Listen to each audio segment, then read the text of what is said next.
증인 박정숙 씨 고개 드십시오. 예. 어머니, 저를 왜 버리셨습니까? 법정이 얼어붙었습니다. 68세 교도소 봉사자 박정숙. 평생 죄인처럼 살아온 그녀 앞에 법복을 입은 한 남자가 서 있습니다. 그 남자는 수감자의 재판을 맡은 판사. 그리고 30년 전 미혼모 시설에서 눈물로 떠나보낸 그녀의 아들입니다. 버린 게 아닙니다. 살리려던 겁니다. 그날 1994년 겨울. 칼을 든 가족, 공중전화 박스, 빨간 실 하나에 매달린 운명. 과연 그녀는 정말 아이를 버린 것일까요?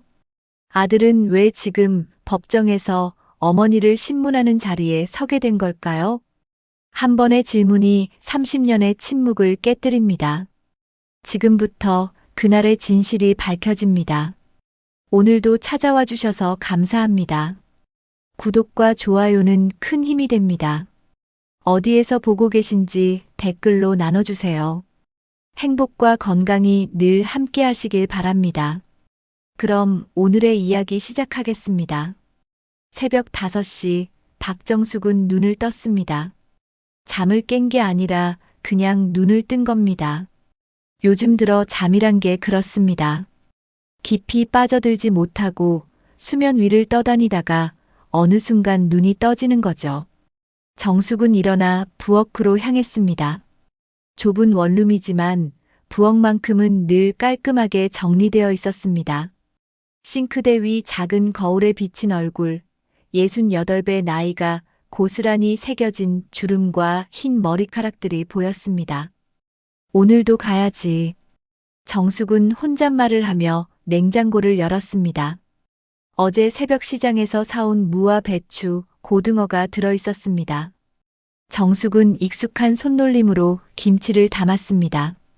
손등에는 오래된 화상 자국이 있었고 손가락 끝마다 미싱 바늘에 찔렸던 흉터들이 점처럼 박혀 있었습니다. 봉제 공장에서 30년을 일했던 흔적이었죠. 그 손으로 정숙은 매일 아침 반찬을 만들어 교도소로 향했습니다. 6시 30분 정숙은 시장 골목을 지나 버스를 탔습니다. 창밖으로 보이는 풍경은 언제나 똑같았습니다. 아직 어둠이 가시지 않은 거리, 셔터가 내려진 가게들, 가끔 지나가는 청소차. 정숙은 그 풍경을 보며 생각했습니다. 이 시간이 가장 편하다고. 아무도 자기를 모르는 이 시간이 가장 마음이 놓인다고요. 교도소에 도착한 건 7시 정각이었습니다. 봉사실 문을 열자 먼저 와 있던 봉사자 한 명이 반갑게 인사를 건넸습니다. 정숙 선생님, 오늘도 제일 먼저 오셨어요. 먼저 와야 마음이 놓여요. 사람도 그렇고 밥도 그렇고 늦으면 서럽잖아요. 정숙은 웃으며 대답했지만 그 웃음 뒤에는 무언가 더 깊은 이유가 숨어 있었습니다. 정숙은 가방에서 김치통을 꺼내 작은 그릇들에 소분하기 시작했습니다. 손은 자동으로 움직였고 그 사이 정숙의 마음은 다른 곳을 헤매고 있었습니다. 이 손으로 나는 살렸다고 믿었는데 아니지. 버렸지. 버렸으니까 이렇게 봉사를 하는 거야. 정숙의 시선이 벽에 붙은 공지사항으로 향했습니다. 법원 연계 프로그램 안내문이었습니다. 수감자 재판 증언 지원, 가족관계 서류 확인 협조 같은 문구들이 눈에 들어왔습니다. 재판이요? 정숙은 무심코 중얼거렸습니다. 옆에서 설거지를 하던 봉사자가 고개를 돌렸습니다. 아, 그거요? 이제 교도소랑 법원이랑 프로그램을 연계한대요. 모범수들 상담도 돕고 가족 서류도 확인해주고 그런 거래요. 그렇군요. 정숙은 대답했지만 가슴 한편이 덜컥 내려앉는 느낌이었습니다. 법원이라는 단어가 정숙에게는 너무나 먼 곳처럼 느껴졌습니다. 아니, 정확히는 닿아서는 안 되는 곳이었죠. 정숙은 잠시 멍하니 서 있다가 다시 손을 움직였습니다. 김치를 담고 국을 끓이고 밥을 짓는 일. 그 반복 속에서 정숙은 자신을 지탱해왔습니다. 점심시간이 지나고 정숙은 봉사실 구석 책상에 앉아 수첩을 꺼냈습니다. 낡고 얇은 수첩이었습니다. 표지는 이미 색이 바래 있었고 모서리는 달아 있었죠. 정숙은 수첩을 펼쳤습니다. 첫 페이지에는 한 줄의 문장이 적혀 있었습니다. 1994년 3월 7일. 아이를 떠나보낸 날. 이름 준. 지워짐. 정숙은 그 글자를 보며 눈을 감았습니다.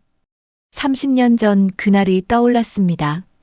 미혼모 시설의 차가운 복도, 울음소리, 공중전화 부스에서 떨리는 손으로 번호를 누르던 기억.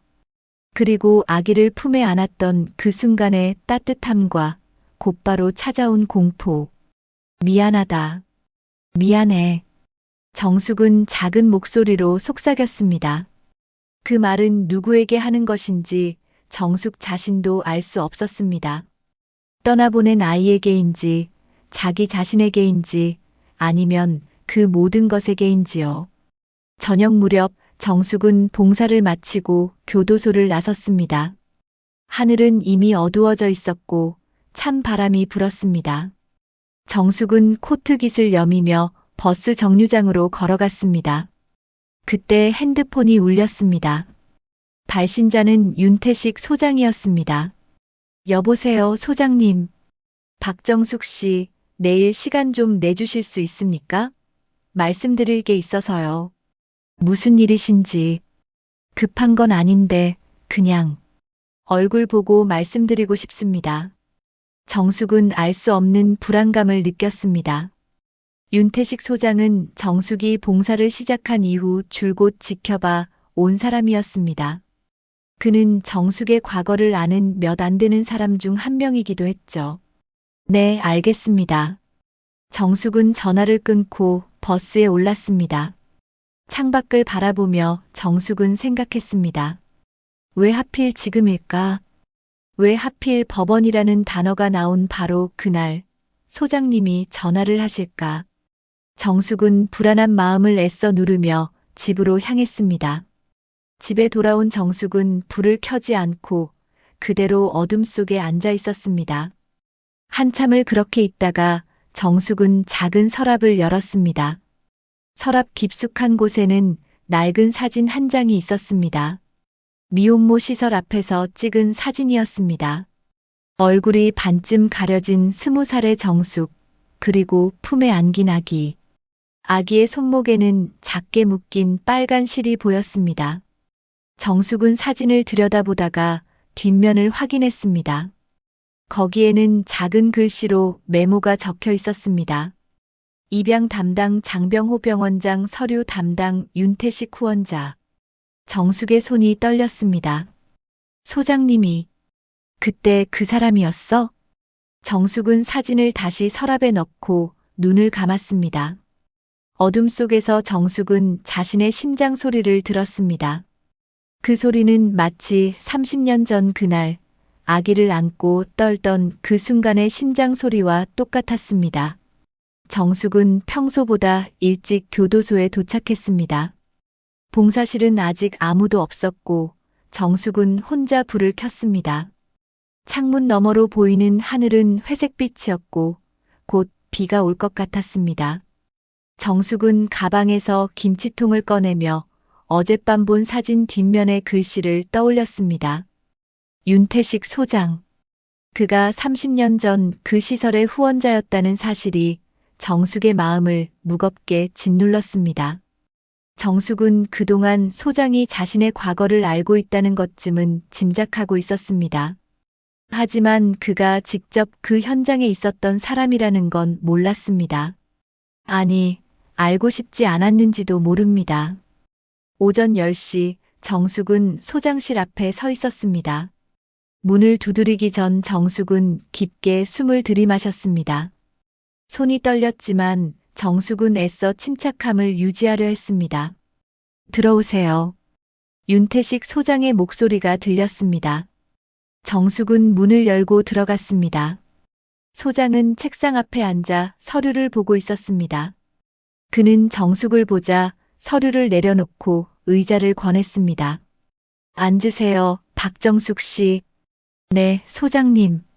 정숙은 조심스럽게 의자에 앉았습니다. 소장은 잠시 정숙을 바라보다가 입을 열었습니다. 박정숙 씨, 이건 부탁이기도 하고 경고이기도 합니다. 경고요? 정숙의 목소리가 약간 떨렸습니다. 소장은 책상 서랍에서 봉투 하나를 꺼냈습니다. 봉투 위에는 서울중앙지방법원이라는 글씨가 선명하게 찍혀 있었습니다. 다음 주에 법원에서 판사가 옵니다. 모범수 사건 관련해서 교도소 생활 기록을 확인하고 필요하면 진술도 받는다고 하더군요. 제가 무슨... 정숙은 말을 잇지 못했습니다. 소장은 봉투를 정숙 앞으로 밀었습니다.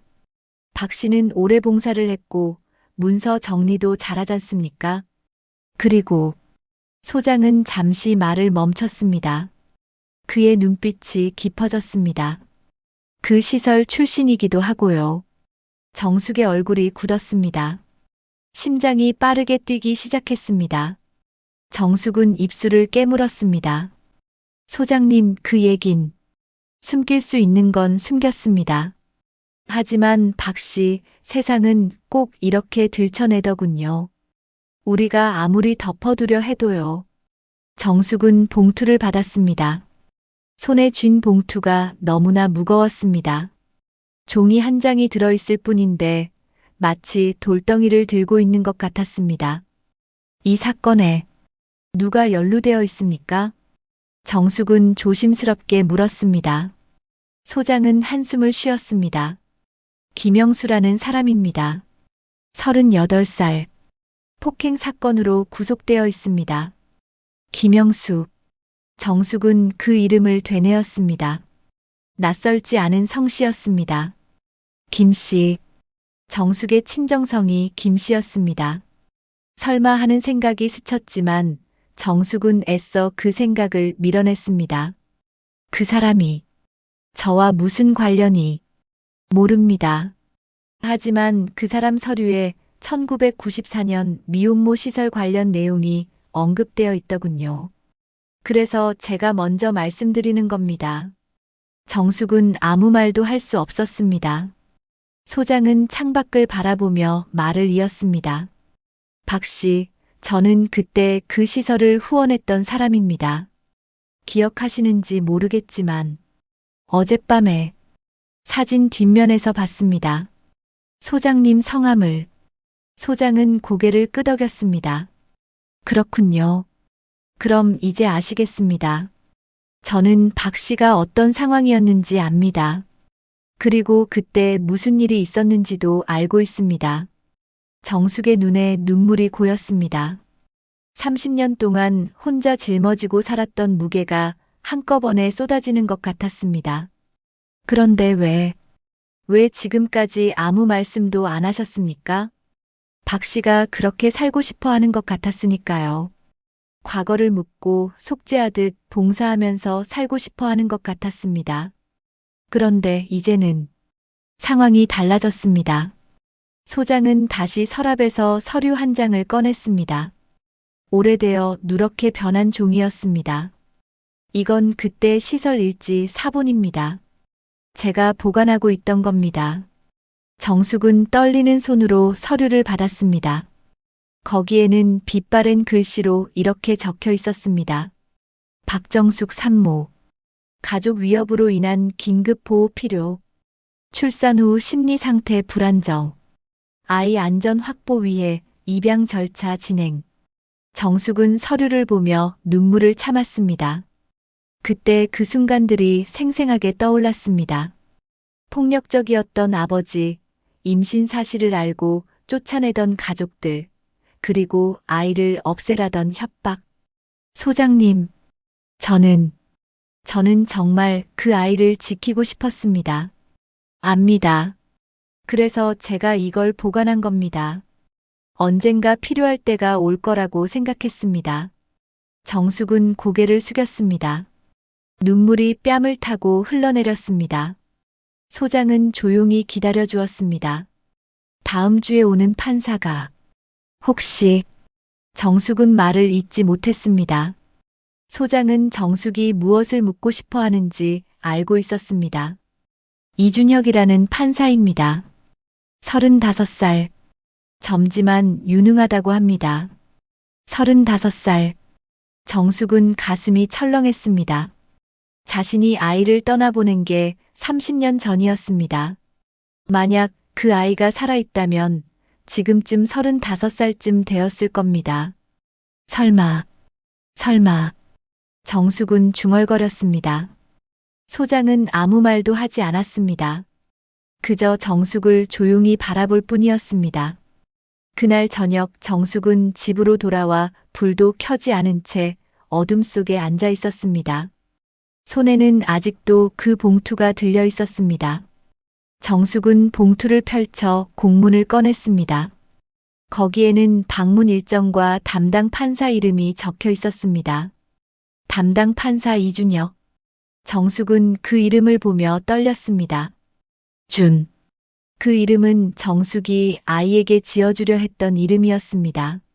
하지만 입양을 보내면서 정숙은 그 이름을 완성하지 못했습니다.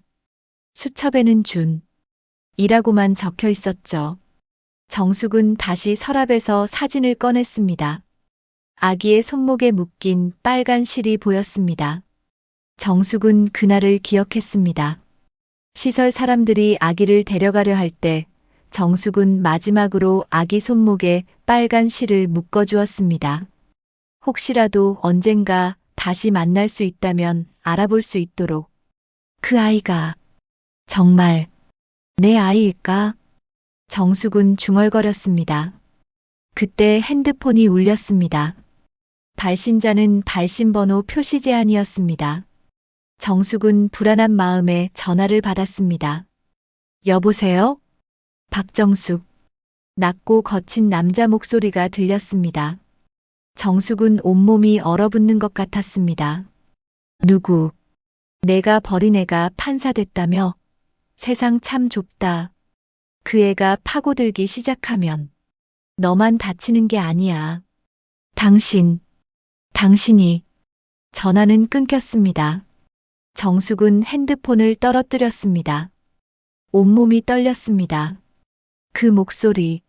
30년 전 정숙을 협박했던 바로 그 목소리였습니다. 정숙은 바닥에 주저앉았습니다. 어둠 속에서 정숙은 울음을 터뜨렸습니다.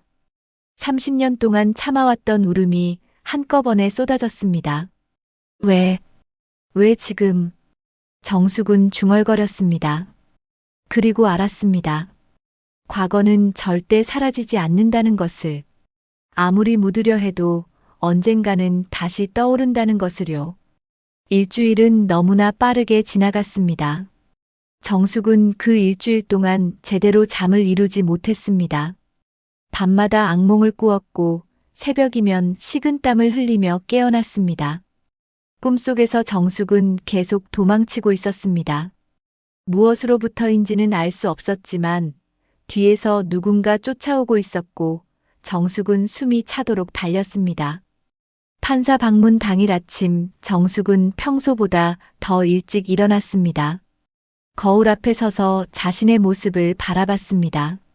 주름진 얼굴, 흰 머리카락, 지친 눈빛. 정숙은 손으로 뺨을 쓸어내렸습니다. 68의 나이가 이렇게 무겁게 느껴진 적이 없었습니다. 교도소에 도착했을 때 봉사실은 이미 긴장감으로 가득 차 있었습니다. 다른 봉사자들도 판사 방문 소식을 듣고 평소보다 더 바쁘게 움직이고 있었습니다. 정숙 선생님, 오늘따라 얼굴이 하얘요. 한 봉사자가 걱정스럽게 말했습니다. 정숙은 애써 웃으며 대답했습니다. 추워서 그래요. 아침에 찬바람이 많이 불더라고요. 몸 괜찮으세요? 무리하지 마시고 오늘은 좀 쉬세요. 아니에요. 괜찮습니다.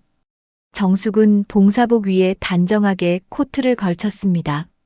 손이 떨렸지만 정숙은 주먹을 쥐어 떨림을 멈추려 했습니다. 그때 윤태식 소장이 봉사실로 들어왔습니다. 박정숙 씨, 잠깐 얘기 좀 할까요? 정숙은 소장을 따라 복도 한쪽으로 갔습니다. 소장은 주위를 둘러보더니 낮은 목소리로 말했습니다. 오늘 판사가 오면 박 씨도 면담에 참석해야 합니다. 김영수 사건 관련해서 교도소 생활 기록을 설명해야 하거든요. 네, 알고 있습니다. 박 씨, 준비는 되셨습니까? 소장의 물음에 정숙은 대답하지 못했습니다. 준비라니요. 무엇을 어떻게 준비한다는 걸까요? 30년 동안 묻어두었던 과거를 어떻게 준비할 수 있단 말입니까? 모르겠습니다, 소장님. 저는 그냥. 정숙의 목소리가 떨렸습니다. 소장은 정숙의 어깨에 손을 얹었습니다. 괜찮습니다. 제가 옆에 있을 테니까요. 오전 10시 교도소 면담실 문이 열렸습니다. 정숙은 다른 봉사자들과 함께 면담실에 들어가 자리에 앉았습니다. 심장이 빠르게 뛰었고 손바닥에는 땀이 났습니다. 정숙은 고개를 숙이고 있었습니다. 차마 문을 바라볼 용기가 나지 않았습니다. 발소리가 들렸습니다. 구두 소리였습니다. 똑똑똑. 규칙적이고 단정한 소리였습니다.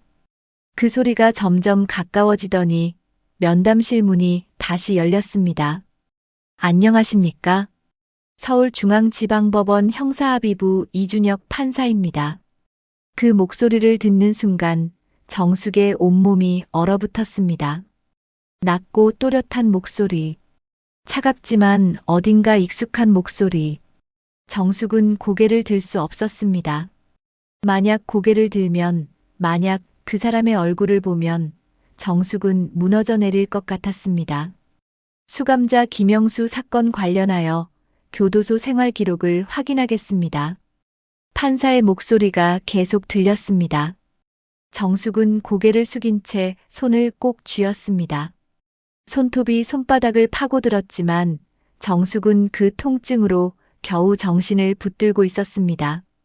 먼저 교도소 측 담당자분께 여쭙겠습니다. 윤태식 소장이 대답했습니다. 서류를 주고받는 소리, 페이지를 넘기는 소리가 들렸습니다. 정숙은 여전히 고개를 들지 못했습니다. 그리고 봉사자분들께도 몇 가지 여쭙겠습니다. 김영수 수감자와 상담이나 접촉이 있었던 분 계십니까? 잠시 침묵이 흘렀습니다. 그때 윤태식 소장이 말했습니다. 박정숙 씨가 몇 차례 상담을 했습니다. 박정숙 씨? 판사의 목소리가 정숙을 향했습니다. 정숙은 천천히 고개를 들었습니다. 그리고 그를 봤습니다. 이준혁, 35살의 젊은 판사.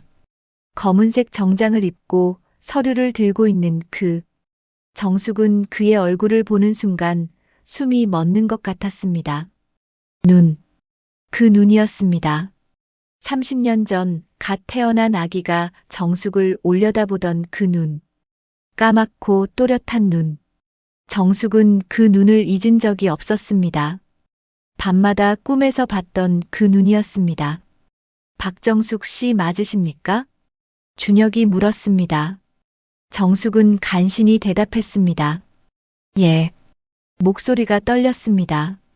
준혁은 정숙을 바라봤습니다. 그의 눈빛은 흔들리지 않았습니다. 너무나 차갑고 냉정했습니다. 마치 완벽하게 감정을 통제하고 있는 것 같았습니다. 서류 정리와 상담 봉사를 오래 하셨다고 들었습니다. 그냥 밥 해주고 이야기를 들어준 것뿐입니다. 정숙은 간신히 대답했습니다. 준혁은 서류를 보다가 정숙의 손을 봤습니다. 화상 자국과 바늘 흉터로 가득한 손. 준혁의 눈동자가 아주 미세하게 흔들렸습니다. 하지만 그것은 정말 잠깐이었고 곧 다시 냉정한 표정으로 돌아왔습니다. 손이 고생을 많이 하셨네요. 준혁이 낮게 말했습니다. 정숙은 급히 손을 무릎 위에 올려 감췄습니다. 별거 아닙니다. 잠시 침묵이 흘렀습니다. 면담실 안에는 이상한 긴장감이 흘렀습니다. 준혁은 다시 서류를 넘겼습니다. 그러다가 어떤 페이지에서 멈췄습니다. 김영숙, 38세. 예. 윤태식 소장이 대답했습니다. 준혁은 서류를 읽으며 말을 이었습니다. 피해자 진술서에 특이한 내용이 있습니다. 1994년 미혼모 시설 관련 협박 사건이 언급되어 있더군요. 정숙의 심장이 멈추는 것 같았습니다. 1994년.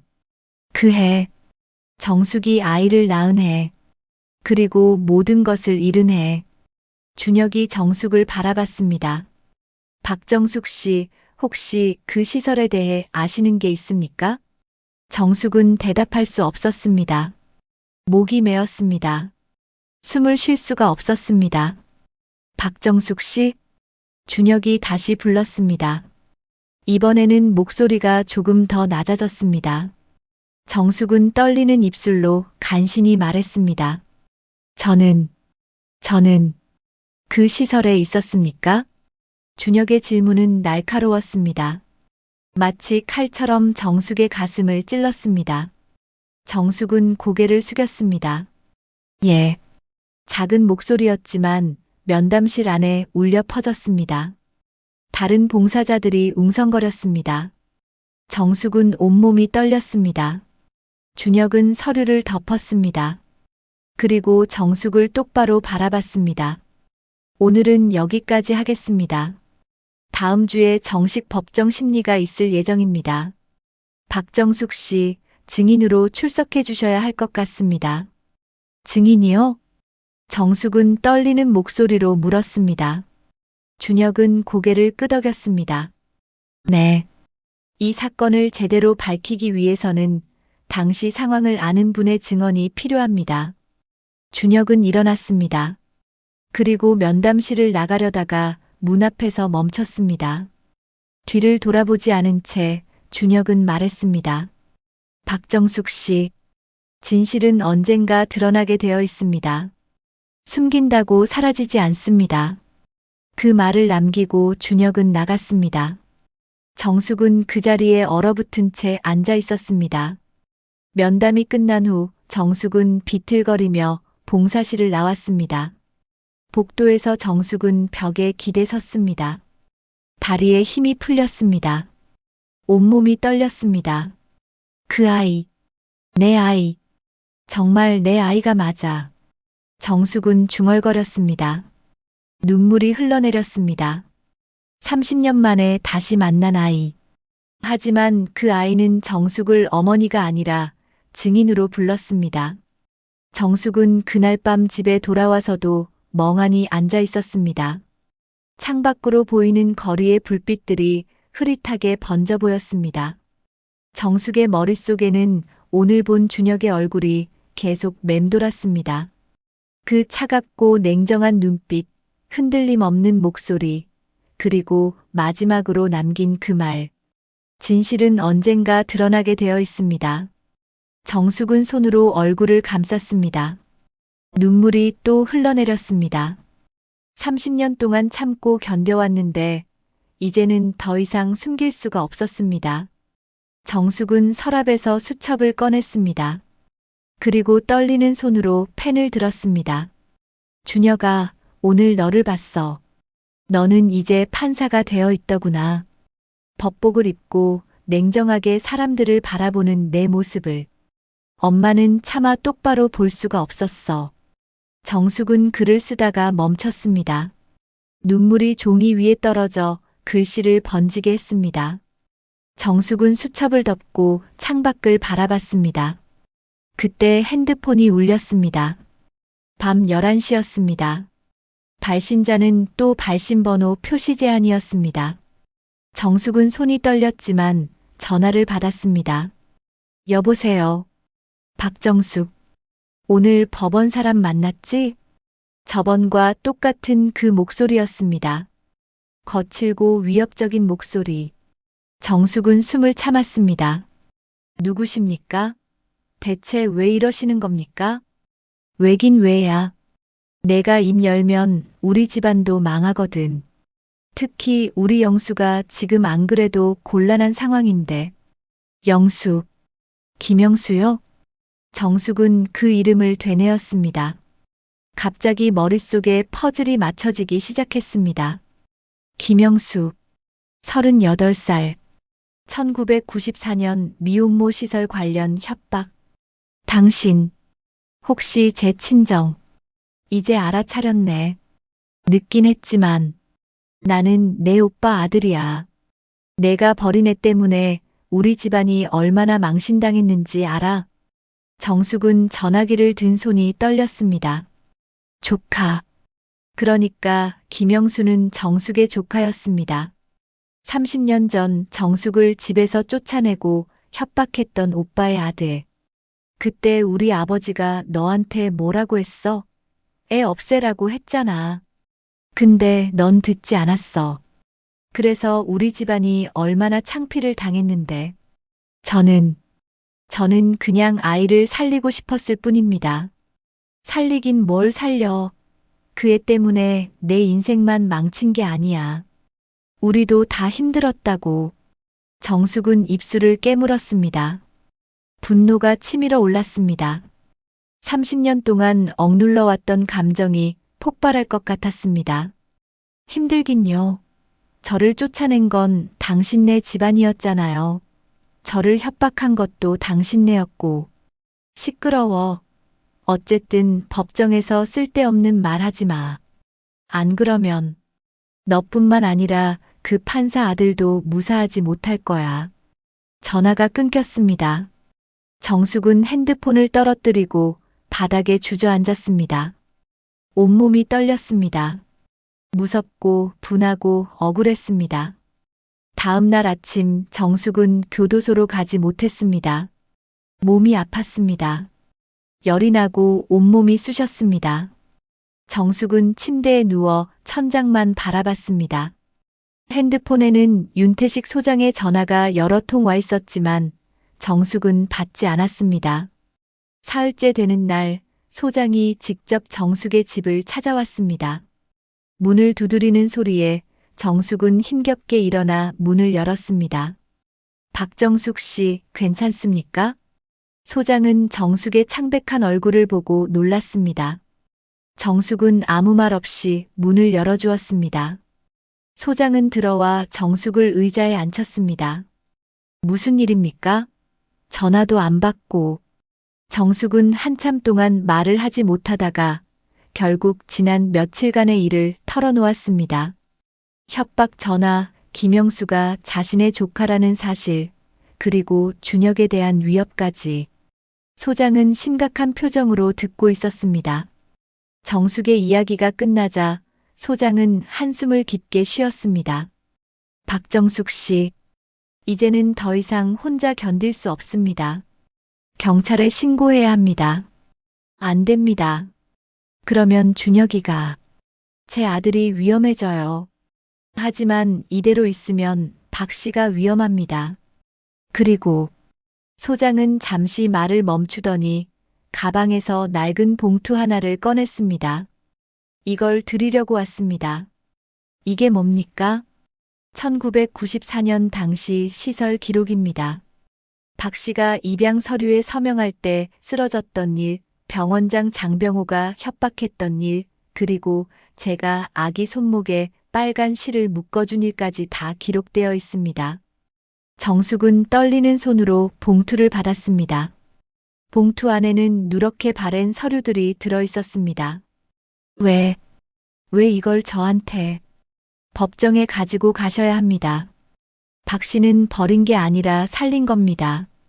그 증거가 여기 있습니다. 정숙은 서류를 보며 눈물을 흘렸습니다.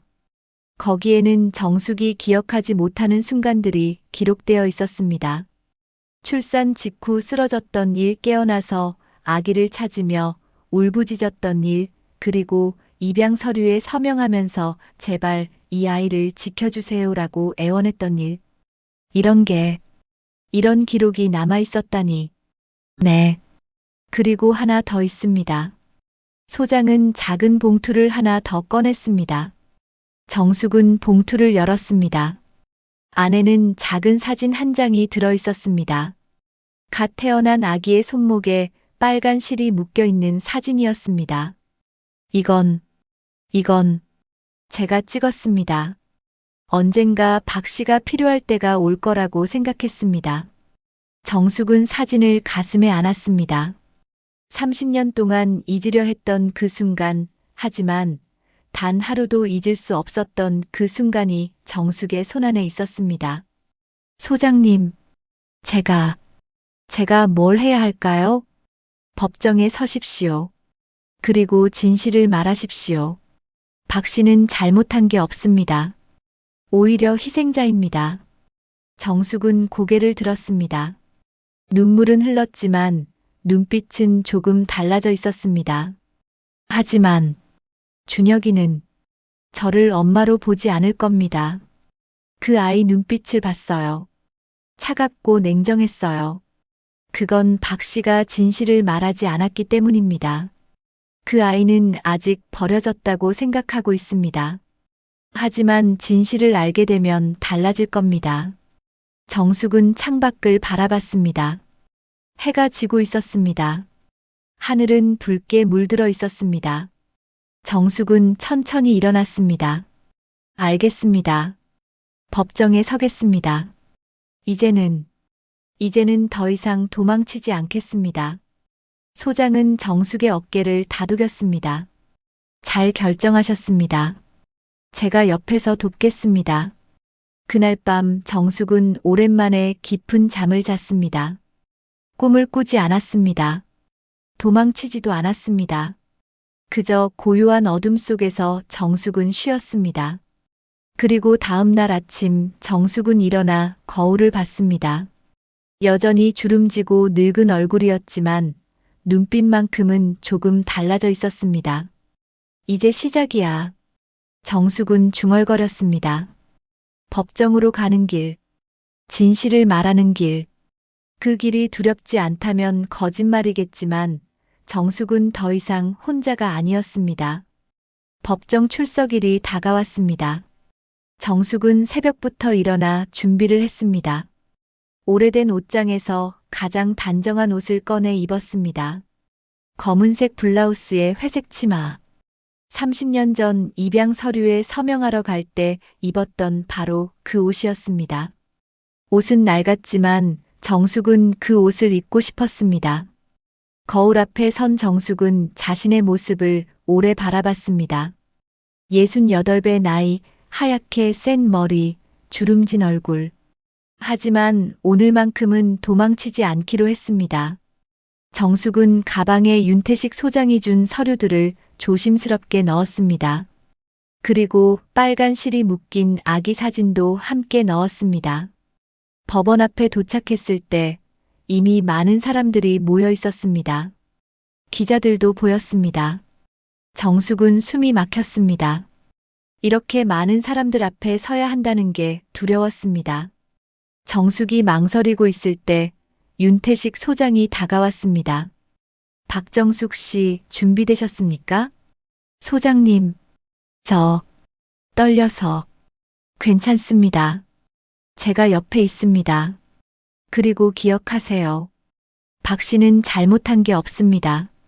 정숙은 고개를 끄덕였습니다. 소장과 함께 법원 안으로 들어갔습니다. 복도는 길고 어두웠습니다. 발소리가 메아리 쳤습니다.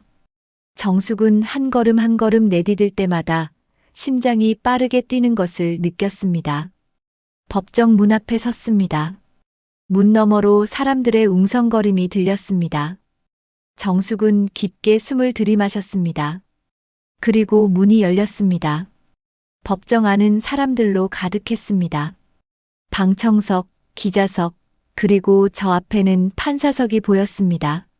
정숙은 증인석으로 안내받았습니다. 앉는 순간 다리가 후들거렸습니다. 모두 기립. 법정 직원의 목소리가 울렸습니다. 사람들이 일어섰습니다. 그리고 판사가 입장했습니다. 검은 법복을 입은 이준혁. 그는 판사석에 앉으며 법정을 둘러봤습니다. 정숙과 눈이 마주쳤습니다. 준혁의 눈빛은 여전히 차갑고 냉정했습니다. 착석하십시오. 준혁의 목소리가 울렸습니다. 사람들이 앉았습니다. 정숙도 앉았지만 온몸이 떨렸습니다. 지금부터 피고인 김영수에 대한 폭행 사건 심리를 시작하겠습니다. 재판이 시작되었습니다. 검사가 기소 내용을 읽었습니다. 김영수가 피해자를 폭행한 사건. 하지만 그 이면에는 1994년 미혼모 시설과 관련된 협박 사건이 얽혀 있었습니다. 피고석에 앉은 김영수를 정숙은 처음 제대로 봤습니다. 38살. 거칠어 보이는 얼굴. 그 얼굴 어딘가에서 정숙의 오빠 모습이 보였습니다. 30년 전 정숙을 집에서 쫓아냈던 바로 그 오빠. 김영수는 정숙을 보며 비웃듯 웃었습니다. 정숙은 고개를 돌렸습니다. 증인 박정숙 씨, 앞으로 나오십시오. 준혁의 목소리가 정숙을 불렀습니다. 정숙은 천천히 일어났습니다. 증인석으로 걸어가는 길이 너무나 멀게 느껴졌습니다. 정숙은 증인석에 섰습니다. 선서하십시오. 정숙은 떨리는 손을 들어 선서를 했습니다. 양심에 따라 숨김없이 사실대로만 말하고 만일 거짓말이 있으면 위증의 벌을 받기로 맹세합니다. 선서가 끝나자 준혁이 정숙을 바라봤습니다. 그 눈빛은 판사의 눈빛이었습니다. 아들이 아니라 법의 집행자로서 정숙을 보고 있었습니다. 증인 박정숙 씨, 예. 1994년 당시 미혼모 시설에 있었습니까? 정숙의 입술이 떨렸습니다. 법정안이 조용해졌습니다. 모든 시선이 정숙에게 쏠렸습니다. 예. 있었습니다. 그곳에서 출산했습니까? 예. 정숙의 목소리는 점점 작아졌습니다. 준혁은 서류를 보며 계속 질문했습니다. 그리고 아이를 입양 보냈습니까? 정숙은 대답할 수 없었습니다. 목이 메었습니다. 눈물이 흘러내렸습니다. 법정안이 웅성거렸습니다. 증인, 대답해 주십시오. 준혁의 목소리는 냉정했습니다. 정숙은 고개를 들어 준혁을 봤습니다. 그 눈 속에서 정숙은 무언가를 봤습니다.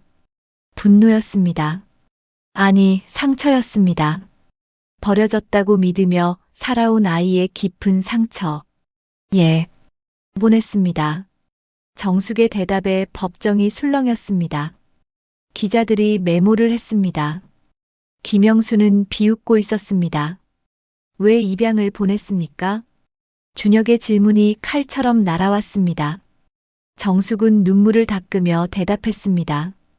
그게, 예, 아니오로 명확히 대답해 주십시오. 스스로 원해서 입양을 보낸 겁니까? 아니, 그럼 누군가의 강요가 있었습니까? 정숙은 고개를 끄덕였습니다. 그때 김영수가 벌떡 일어났습니다. 판사님, 저 여자가 거짓말하고 있어요. 자기가 애를 버린 주제에. 법정이 소란스러워졌습니다. 준혁이 망치를 두드렸습니다. 정숙, 피고인은 앉으십시오. 김영수는 앉았지만 여전히 정숙을 노려보고 있었습니다. 정숙은 온몸이 떨렸습니다. 준혁이 다시 정숙을 봤습니다. 이번에는 목소리가 조금 낮아졌습니다. 증인, 누가 강요했습니까? 정숙은 김영수를 봤습니다. 그리고 다시 준혁을 봤습니다. 30년 동안 숨겨왔던 진실을 이제 말해야 할 때였습니다. 제 친정 가족이었습니다. 아버지와 오빠가. 피고인 김영수와는 어떤 관계입니까? 저희 조카입니다. 법정이 다시 술렁였습니다. 김영수의 얼굴이 굳었습니다. 준혁은 서류를 넘기며 질문을 이었습니다. 그 강요가 어떤 형태였는지 구체적으로 말씀해 주십시오. 정숙은 떨리는 목소리로 말하기 시작했습니다. 30년 전 그날의 일들을. 폭력적인 아버지, 임신 사실을 알고 쫓아내던 가족들, 아이를 없애라던 협박, 그리고 미혼모 시설에서의 외로운 날들. 말을 하는 동안 정숙은 계속 울었습니다. 법정 안 사람들도 숙연해졌습니다. 어떤 사람들은 눈물을 닦았습니다.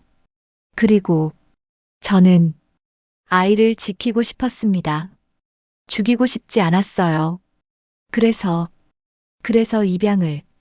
정숙은 더 이상 말을 잇지 못했습니다. 울음이 터져 나왔습니다.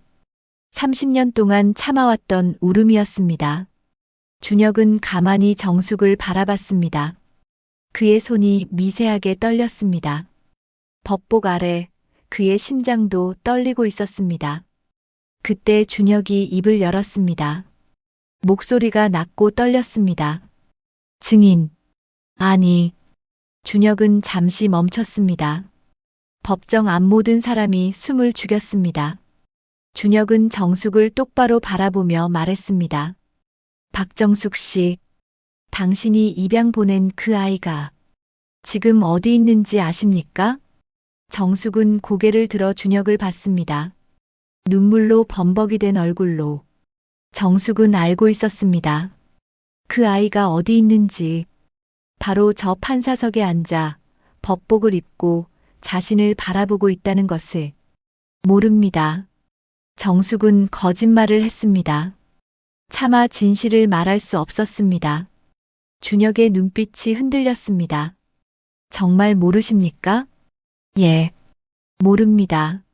준혁은 천천히 법복 소매를 걷었습니다.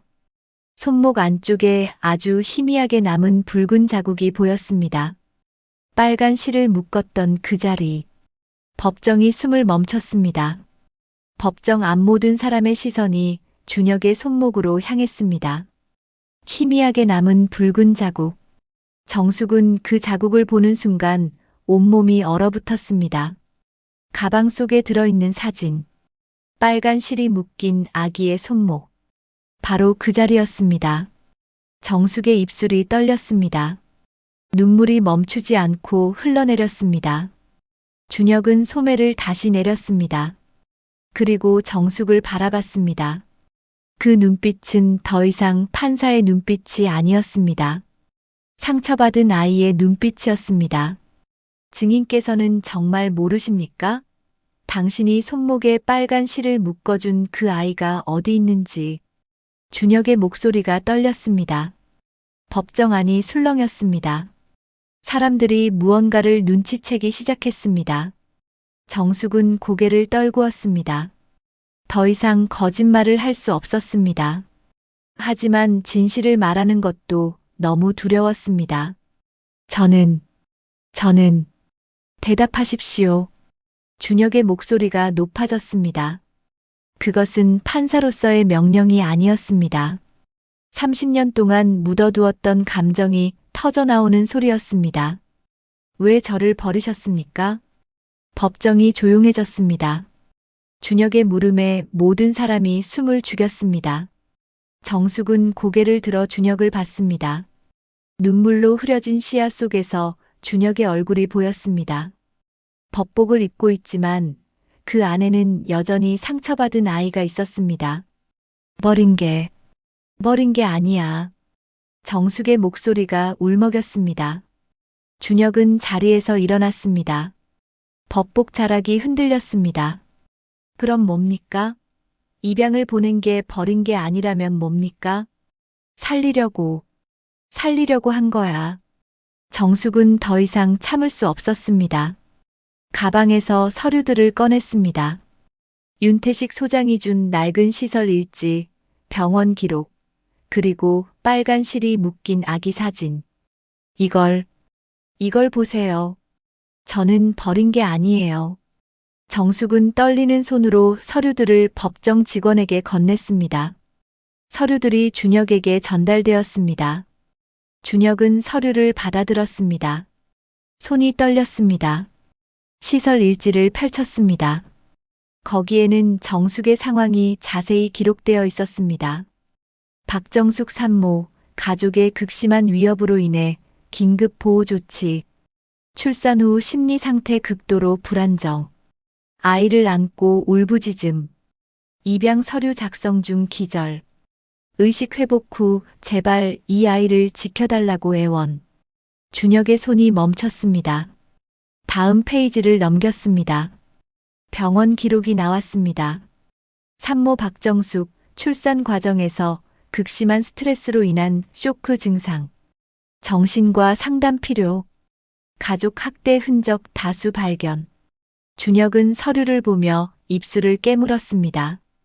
그리고 마지막 사진을 봤습니다. 갓 태어난 아기의 손목에 묶인 빨간 실. 사진 뒷면에는 작은 글씨로 메모가 적혀 있었습니다. 이 아이를 잊지 못할 것 같습니다. 언젠가 다시 만날 수 있기를. 박정숙 엄마의 마지막 부탁으로 빨간 실을 묶어주었습니다. 윤태식. 준혁은 사진을 오래 바라봤습니다. 법정 안이 조용했습니다. 준혁의 눈에서 눈물이 떨어졌습니다. 법복을 입은 판사가 우는 모습을 본 사람들은 숨을 죽였습니다. 판사님. 법정 직원이 조심스럽게 불렀습니다.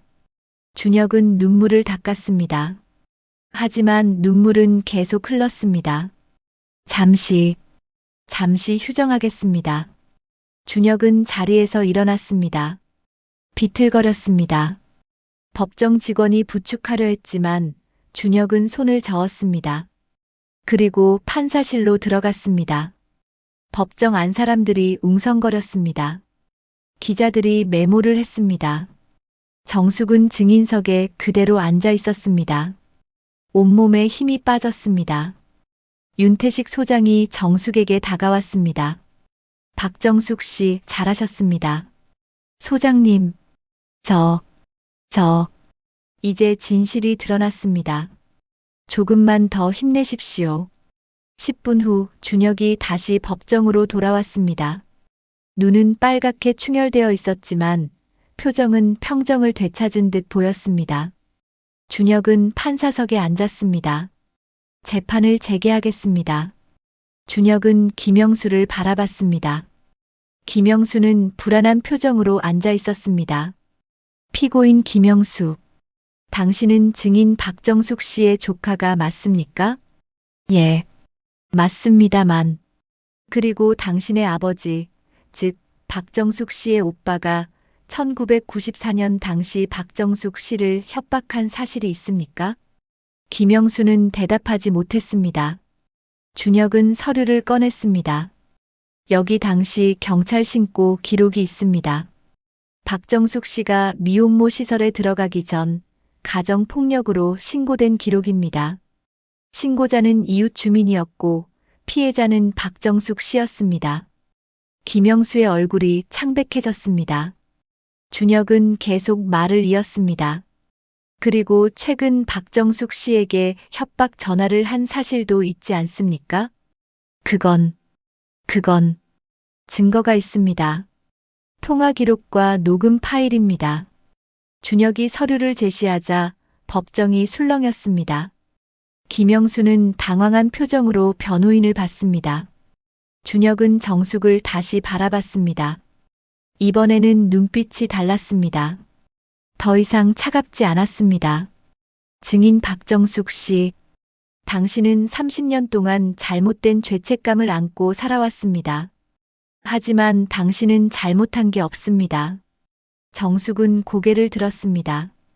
준혁은 계속 말했습니다. 당신은 아이를 버린 게 아니라 살렸습니다. 그 아이가 제가 지금 여기 서 있는 것이 그 증거입니다. 법정 안에서 탄성이 터져 나왔습니다. 사람들이 수군거렸습니다. 정숙은 눈물을 흘리며 준혁을 바라봤습니다. 준혁아. 정숙이 작게 불렀습니다. 준혁은 눈을 감았습니다. 그리고 천천히 눈을 떴습니다. 어머니, 라고 불러도 됩니까? 정숙은 대답할 수 없었습니다. 울음이 터져 나왔습니다. 30년 동안 듣고 싶었던 그 말. 어머니라는 그 한마디. 미안해. 정숙은 울면서 말했습니다. 준혁도 눈물을 흘렸습니다. 법복을 입고 있었지만 그 순간 준혁은 판사가 아니었습니다. 그저 어머니를 만난 아들이었습니다. 어머니, 미안하다고 하지 마십시오. 당신은 최선을 다했습니다. 법정 안 많은 사람들이 눈물을 닦았습니다. 김영수는 고개를 떨구고 있었습니다. 준혁은 망치를 들었습니다. 그리고 말했습니다. 오늘 심리에서 중요한 진실이 밝혀졌습니다. 피고인 김영수는 단순 폭행뿐 아니라 협박 혐의도 추가로 조사받게 될 것입니다. 그리고 증인 박정숙 씨는 명예회복 조치를 받으실 자격이 있습니다. 망치 소리가 울렸습니다. 그 소리는 재판의 끝이 아니라 새로운 시작을 알리는 소리였습니다. 정숙과 준혁, 30년 만에 다시 만난 모자의 새로운 시작. 재판이 끝나고 정숙은 증인석에서 내려왔습니다. 다리에 힘이 없었습니다. 윤태식 소장이 부축했습니다. 박정숙 씨, 이제 끝났습니다. 아니에요, 소장님. 이제 시작이에요. 정숙은 눈물을 닦으며 말했습니다. 준혁도 판사석에서 내려왔습니다. 두 사람은 법정 한가운데서 서로를 바라봤습니다. 30년의 시간이 그 사이를 채우고 있었습니다. 법정이 끝난 후 정숙은 복도 벤치에 앉아 있었습니다. 온몸에서 힘이 빠져나갔습니다.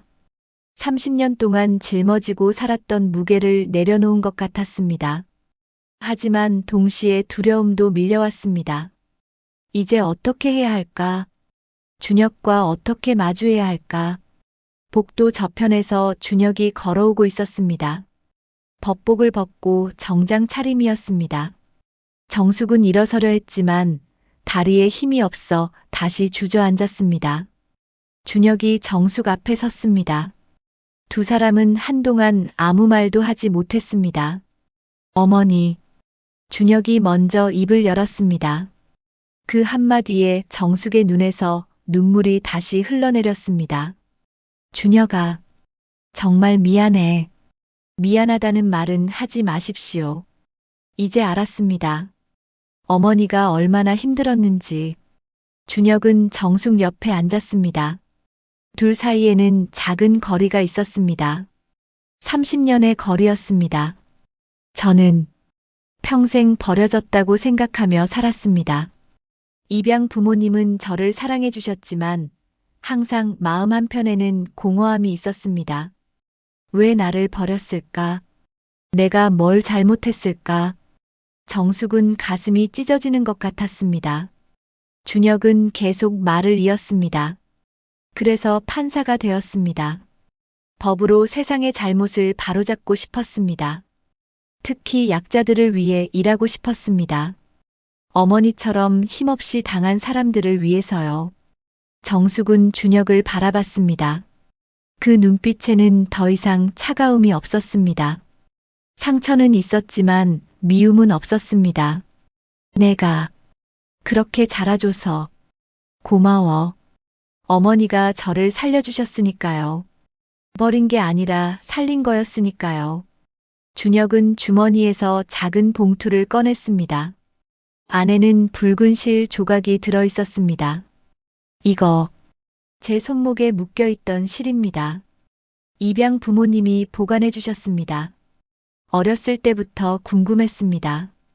이게 뭘 의미하는지. 정숙은 떨리는 손으로 실을 받았습니다. 30년 전 정숙이 마지막으로 아기에게 해줄 수 있었던 유일한 것이었습니다. 이건 엄마의 마음이었어. 언젠가 다시 만날 수 있기를, 너를 알아볼 수 있기를 바라는. 정숙은 더 이상 말을 잇지 못했습니다. 울음이 터져 나왔습니다. 준혁도 눈물을 흘렸습니다. 두 사람은 그렇게 한참을 울었습니다. 윤태식 소장이 조심스럽게 다가왔습니다. 두 분, 이제 법원을 나가시는 게 좋겠습니다. 기자들이 몰려들 겁니다. 준혁이 고개를 끄덕였습니다. 정숙을 일으켜 세우려 했지만 손을 뻗다가 망설였습니다. 아직은 어색했습니다. 정숙도 마찬가지였습니다. 결국 소장이 정숙을 부축했고 세 사람은 법원 뒷문으로 나갔습니다. 밖에는 소장의 차가 대기하고 있었습니다. 어디로 모셔다 드릴까요? 소장이 물었습니다. 정숙과 준혁은 서로를 바라봤습니다. 준혁이 조심스럽게 말했습니다. 어머니, 제가 집까지 모셔다 드려도 될까요? 정숙은 놀란 표정으로 준혁을 봤습니다. 내가 우리 집을? 네. 어머니가 어떻게 사셨는지 알고 싶습니다. 정숙은 당황했습니다. 좁고 낡은 원룸. 30년 동안 속죄하듯 살아온 그 공간을 아들에게 보여주는 게 부끄러웠습니다. 아니야. 거긴 너무 좁고 초라해서 괜찮습니다. 어머니가 계신 곳이라면 어디든. 준혁의 말에 정숙은 고개를 끄덕였습니다. 소장이 차를 운전했고 준혁과 정숙은 뒷좌석에 나란히 앉았습니다. 창밖 풍경이 지나갔습니다.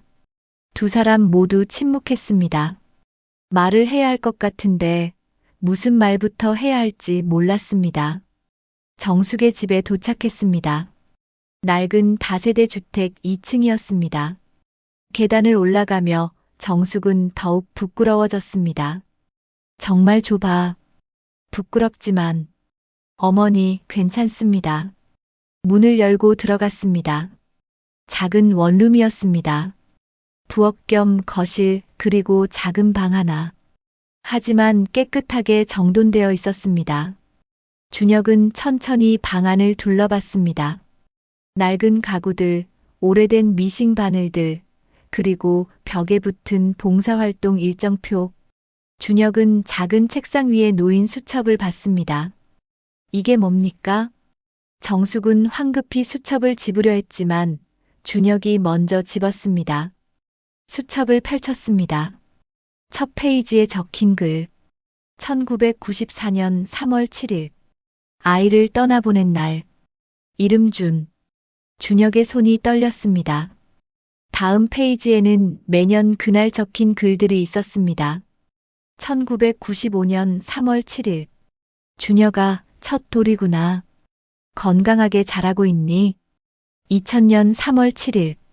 준혁아, 이제 초등학교에 들어갔겠지. 공부는 잘하니? 2010년 3월 7일. 준혁아, 20살이 되었구나. 어떤 청년이 되었을까? 30년 동안 매년 그날 적힌 기록들. 준혁은 수첩을 보며 눈물을 흘렸습니다. 어머니, 이걸 매년. 미안해. 엄마 자격도 없으면서. 그냥 잊을 수가 없어서. 정숙도 울었습니다. 준혁은 수첩을 가슴에 안았습니다. 어머니는 단 하루도 저를 잊지 않으셨군요. 그럼 어떻게 잊니? 내가 낳은 아이를. 두 사람은 서로를 바라봤습니다. 30년의 시간이 조금씩 녹아내리고 있었습니다. 준혁이 조심스럽게 물었습니다. 어머니, 이제 같이 살 수 있을까요? 정숙은 놀라서 준혁을 봤습니다. 뭐라고? 제게는 큰 집이 있습니다. 입양 부모님께서 물려주신 집입니다. 어머니와 함께 살고 싶습니다. 아니야. 난 자격이 없어. 자격이 없다니요. 어머니는 저를 낳아주셨고, 살려주셨고, 30년 동안 한 번도 잊지 않으셨습니다. 그것만으로 충분합니다. 정숙은 고개를 저었습니다. 아니야. 나는 내게 아무것도 해준 게 없어. 그냥 이렇게 가끔 보는 것만으로도. 어머니. 준혁이 정숙의 손을 잡았습니다.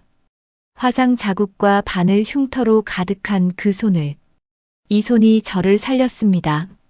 이 손이 30년 동안 속죄하듯 봉사를 했습니다.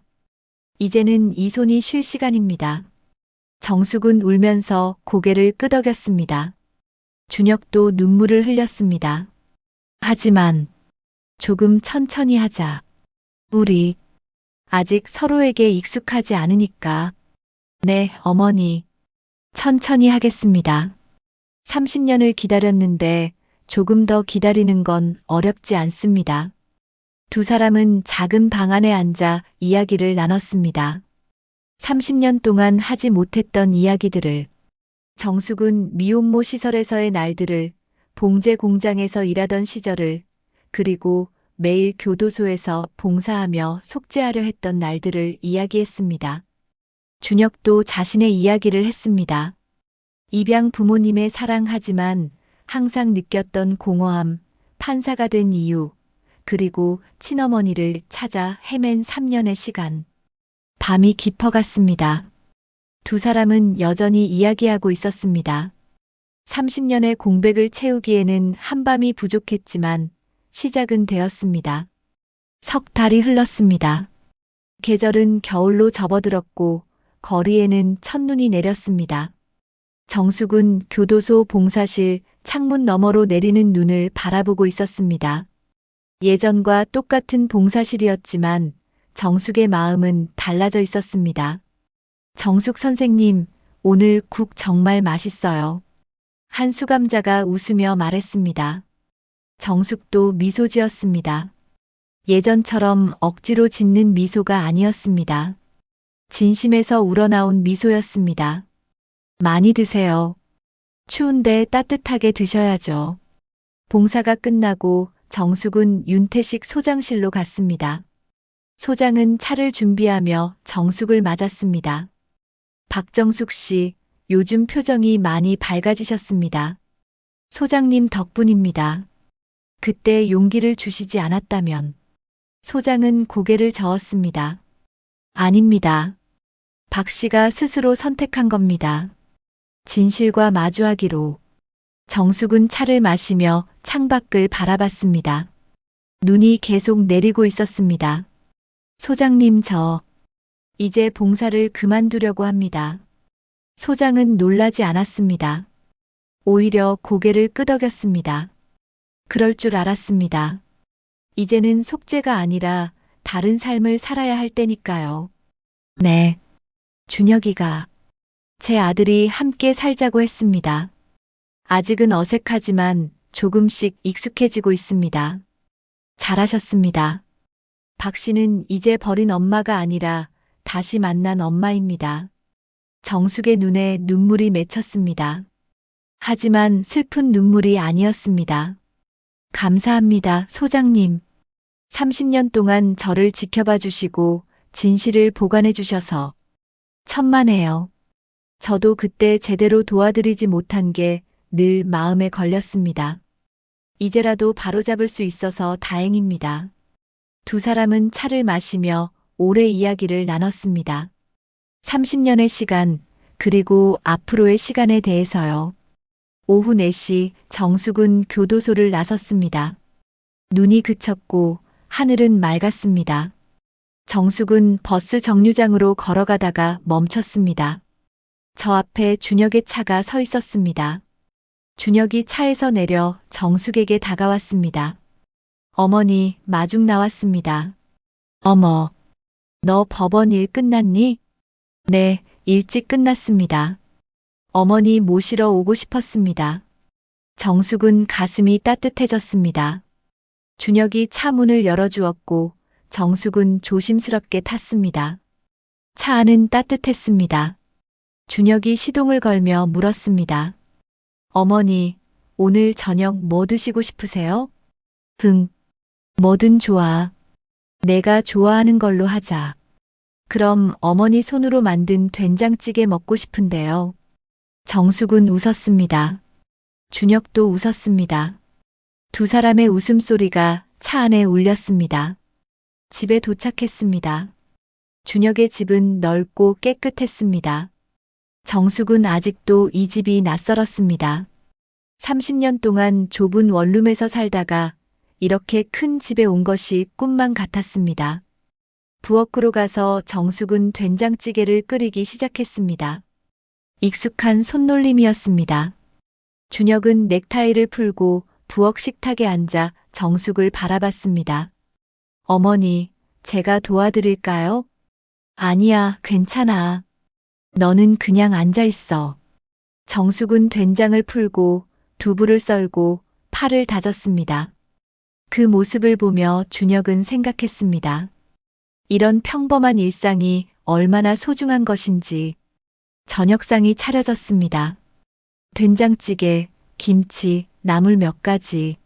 소박한 상차림이었지만 두 사람에게는 특별했습니다. 잘 먹겠습니다. 준혁이 먼저 숟가락을 들었습니다. 된장찌개 한 숟가락을 떠서 입에 넣었습니다. 눈을 감았습니다. 어머니, 정말 맛있습니다. 그래, 입맛에 맞니? 네, 이게 어머니 손맛이구나 싶습니다. 정숙은 울컥했습니다. 30년 동안 아들에게 밥 한 끼 해주지 못했던 엄마. 이제야 밥상을 차려주게 되었습니다. 밥을 먹으며 준혁이 말했습니다. 어머니, 제가 요즘 새로운 일을 시작했습니다. 무슨 일인데? 미혼모 지원 재단에서 공익 변호 활동을 하기로 했습니다. 어머니처럼 힘든 상황에 있는 분들을 돕고 싶습니다. 정숙은 숟가락을 놓고 준혁을 바라봤습니다. 정말? 네. 어머니의 이야기를 듣고 나서 생각했습니다. 법이 약자를 지켜주지 못하면 무슨 의미가 있나 하고요. 정숙의 눈에 눈물이 맺혔습니다. 내가 그런 일을 한다니. 엄마는 정말 어머니 덕분입니다. 어머니가 겪은 일들이 헛되지 않게 하고 싶습니다. 두 사람은 밥을 다 먹고 함께 설거지를 했습니다. 정숙이 설거지를 하고 준혁이 닦았습니다. 평범한 일상이었지만 두 사람에게는 기적 같은 시간이었습니다. 저녁 8시 준혁은 작은 상자를 꺼냈습니다. 어머니, 이거 드리고 싶은 게 있습니다. 정숙은 상자를 열었습니다. 안에는 목도리가 들어 있었습니다. 붉은색 목도리였습니다. 이건 어머니가 제 손목에 묶어주셨던 빨간 실을 기억하며 준비했습니다. 이제 추운데 따뜻하게 하세요. 정숙은 목도리를 꺼내 목에 둘렀습니다. 따뜻했습니다. 준혁이 정숙의 목도리를 정성스럽게 매주었습니다. 어머니 예쁘세요. 어머, 이 나이에 무슨. 두 사람은 웃었습니다. 그리고 소파에 나란히 앉았습니다. 창밖으로는 다시 눈이 내리기 시작했습니다. 어머니, 30년 동안 고생하셨습니다. 이제는 편히 쉬세요. 제가 어머니를 지킬 테니까요. 정숙은 준혁의 손을 잡았습니다. 화상 자국과 바늘 흉터로 가득한 손이 준혁의 손을 감쌌습니다. 준혁아, 엄마도 이제 내 엄마가 되어도 될까? 어머니는 항상 제 엄마였습니다. 30년 동안 단 하루도 저를 잊지 않으셨잖아요. 두 사람은 눈물을 흘렸습니다. 하지만 슬픈 눈물이 아니었습니다. 치유의 눈물이었습니다. 몇 달 후 봄이 왔습니다. 정숙은 시장 골목을 걷고 있었습니다. 예전처럼 혼자가 아니었습니다. 준혁이 함께였습니다. 어머니, 여기 국밥집 맛있다고 하던데요. 그래, 그럼 들어가 볼까? 두 사람은 국밥집으로 들어갔습니다. 따뜻한 국밥을 앞에 두고 마주 앉았습니다. 어머니, 행복하세요? 정숙은 웃었습니다. 주름진 얼굴이지만 그 웃음은 빛났습니다. 엄마는 지금 정말 행복해. 늦었지만 우리 이제 시작이잖아. 네, 어머니. 우리의 시작. 두 사람은 국밥을 먹으며 이야기를 나눴습니다. 창밖으로는 봄볕이 따스하게 내리쬐고 있었습니다. 겨울이 지나고 봄이 온 것처럼 정숙과 준혁에게도 새로운 계절이 시작되었습니다. 그날 저녁 정숙은 오래된 수첩을 펼쳤습니다. 그리고 마지막 페이지에 적었습니다. 2026년 2월. 준혁아, 엄마는 이제 더 이상 미안하다고만 하지 않을게. 대신 고맙다고 말할게. 살아줘서, 찾아줘서, 용서해줘서. 그리고 엄마에게 다시 시작할 기회를 줘서 사랑한다, 내 아들아. 정숙은 수첩을 덮고 창밖을 바라봤습니다. 별이 빛나고 있었습니다. 30년의 어둠이 지나고 이제 빛이 보이기 시작했습니다. 삶은 때로 우리를 무너뜨리지만 또한 일으켜 세웁니다. 정숙과 준혁처럼 잃었던 것을 다시 찾고 상처를 치유하고 새롭게 시작할 수 있습니다. 늦었다고 생각할 때가 가장 빠른 때입니다. 정숙과 준혁의 이야기는 끝이 아니라 시작입니다. 30년을 기다린 모자의 새로운 인생. 그 인생은 지금부터입니다. 오늘 이야기가 어떠셨나요? 오늘 이야기가 마음에 와닿으셨다면 작은 공감 표시 한 번만 해주세요. 구독과 좋아요는 저희에게는 큰 힘이 됩니다. 알림 설정과 댓글도 어디에서 어떤 마음으로 보셨는지 댓글을 남겨주시면 앞으로 더 많은 감동과 반전의 드라마로 꼭 보답드리겠습니다. 끝까지 함께 해주셔서 진심으로 감사드립니다.